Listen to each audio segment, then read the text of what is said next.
দ্বাবিংশ খণ্ড, তৃতীয় পরিচ্ছেদ। ঈশ্বর দর্শনের উপায়, শ্রীমুখ কথিত চরিতামৃত। পাঠ চলিতে লাগিল। এইবার ঈশ্বর দর্শনের কথা। প্রফুল্ল এবার দেবী চৌধুরানী হইয়াছে। বৈশাখী শুক্লা সপ্তমী তিথি। দেবী বজ্রার উপর বসিয়া দিবার সহিত কথা কহিতেছেন। চাঁদ উঠিয়াছে। গঙ্গাবক্ষে বজ্রা নোঙ্গর করিয়া আছে। বজ্রার ছাদে দেবী ও সখীদ্বয়। ঈশ্বর কি প্রত্যক্ষ হন, এই কথা হইতেছে। দেবী বললেন, যেমন ফুলের গন্ধ ঘ্রাণের প্রত্যক্ষ, সেইরূপ ঈশ্বর মনের প্রত্যক্ষ হন। ঈশ্বর মানস প্রত্যক্ষের বিষয়। শ্রীরামকৃষ্ণ, মনের প্রত্যক্ষ, সে এ মনের নয়, সে শুদ্ধ মনের। এ মন থাকে না, বিষয়াসক্তি একটুও থাকলে হয় না। মন যখন শুদ্ধ হয়, শুদ্ধ মনও বলতে পারো, শুদ্ধ আত্মাও বলতে পারো। মাস্টার, মনের দ্বারা প্রত্যক্ষ যে সহজে হয় না, একথা একটু পরে আছে। বলেছে প্রত্যক্ষ করতে দূরবীন চাই, ওই দূরবীনের নাম যোগ। তারপর যেমন গীতায় আছে, বলেছে যোগ 3 রকম: জ্ঞানযোগ, কর্মযোগ, ভক্তিযোগ। এই যোগ দূরবীন দিয়ে ঈশ্বরকে দেখা যায়। শ্রীরামকৃষ্ণ, এ খুব ভালো কথা, গীতার কথা। মাস্টার, শেষে দেবী চৌধুরানীর স্বামীর সঙ্গে দেখা হলো। স্বামীর উপর খুব ভক্তি। স্বামীকে বললে, তুমি আমার দেবতা, আমি অন্য দেবতার অর্চনা করিতে শিখিতেছিলাম, শিখিতে পারি নাই। তুমি সব দেবতার স্থান অধিকার করিয়াছ। শ্রীরামকৃষ্ণ সহাস্যে, শিখিতে পারি নাই, এর নাম পতিব্রতার ধর্ম। এও আছে। পাঠ সমাপ্ত হইল। ঠাকুর হাসিতেছেন। ভক্তেরা চাহিয়া আছেন, ঠাকুর আবার কি বলেন। শ্রীরামকৃষ্ণ সহাস্যে কেদার ও অন্যান্য ভক্তদের প্রতি, এ একরকম মন্দ নয়। পতিব্রতা ধর্ম, প্রতিমায় ঈশ্বরের পূজা হয়, আর জীবন্ত মানুষে কি হয় না? তিনি মানুষ হয়ে লীলা করছেন। কি অবস্থা গেছে! হরগৌরী ভাবে কতদিন ছিলুম, আবার কতদিন রাধাকৃষ্ণ ভাবে, কখনো সীতারামের ভাবে। রাধার ভাবে কৃষ্ণ কৃষ্ণ করতুম, সীতার ভাবে রাম রাম করতুম। তবে লীলাই শেষ নয়।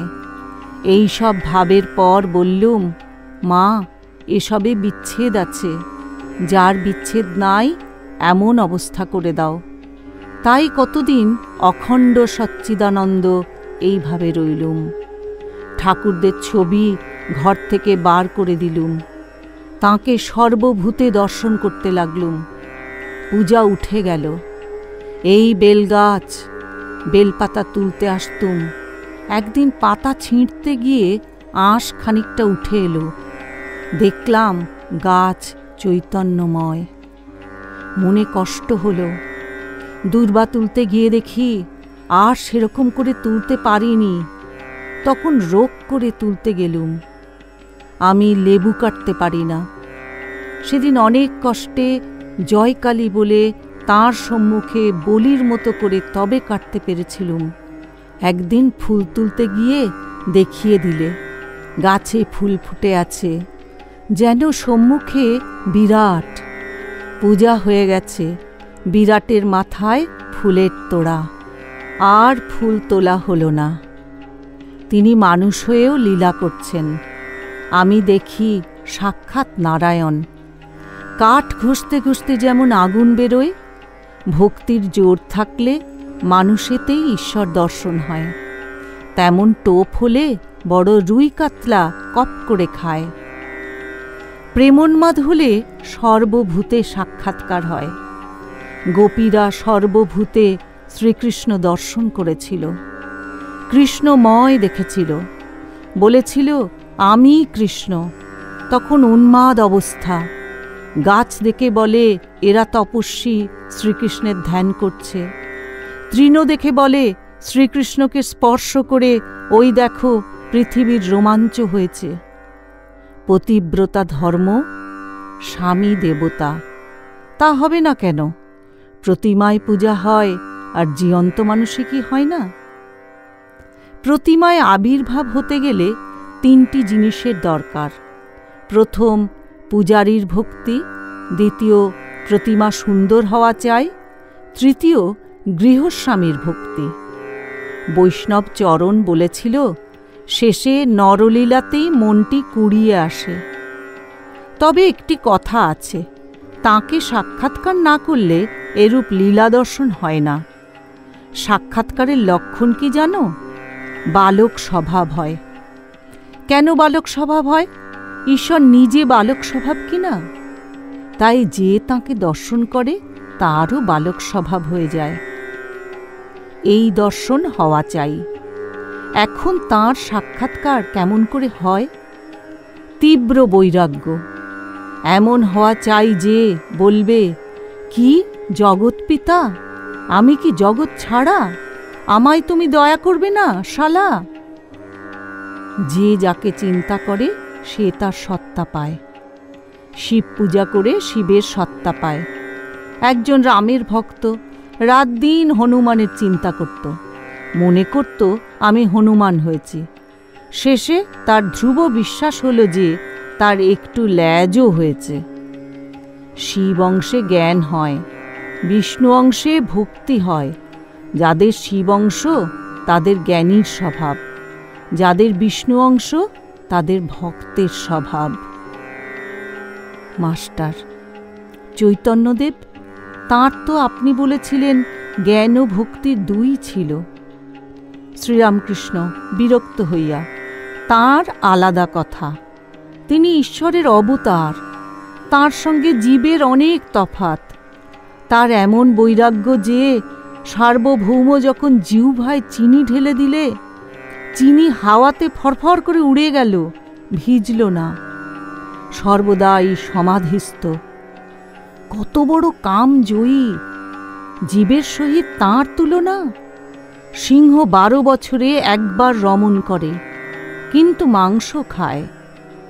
চড়ুই কাঁকর খায়, কিন্তু রাত দিনই রমণ করে। তেমনি অবতার আর জীব। জীব কাম ত্যাগ করে, আবার একদিন হয়তো রমণ হয়ে গেল, সামলাতে পারে না। মাস্টারের প্রতি লজ্জা কেন? যার হয় সে লোক পোক দেখে। লজ্জা, ঘৃণা, ভয় 3 থাকতে নয়। এসব পাশ, অষ্টপাশ আছে না? যে নিত্যসিদ্ধ তার আবার সংসারে ভয় কি? ছক বাঁধা খেলা। আবার ফেললে কি হয়? ছক বাঁধা খেলাতে এ ভয় থাকে না। যে নিত্যসিদ্ধ সে মনে করলে সংসারেও থাকতে পারে। কেউ কেউ 2 তলোয়ার নিয়ে খেলতে পারে। এমন খেলোয়াড় যে ঢিল পড়লে তলোয়ারে লেগে ঠিকরে যায়। ভক্ত, মহাশয়, কি অবস্থায় ঈশ্বরকে দর্শন পাওয়া যায়? শ্রীরামকৃষ্ণ, মন সব কুড়িয়ে না আনলে কি হয়? ভাগবতে শুকদেবের কথা আছে, পথে যাচ্ছে যেন সঙ্গীন চড়ান, কোনো দিকে দৃষ্টি নাই, এক লক্ষ্য, কেবল ভগবানের দিকে দৃষ্টি। এর নাম যোগ। চাতক কেবল মেঘের জল খায়। গঙ্গা, যমুনা, গোদাবরী আর সব নদী জলে পরিপূর্ণ, 7 সমুদ্র ভরপুর, তবু সে জল খাবে না। মেঘের জল পড়বে তবে খাবে। যার এরূপ যোগ হয়েছে তার ঈশ্বরের দর্শন হতে পারে।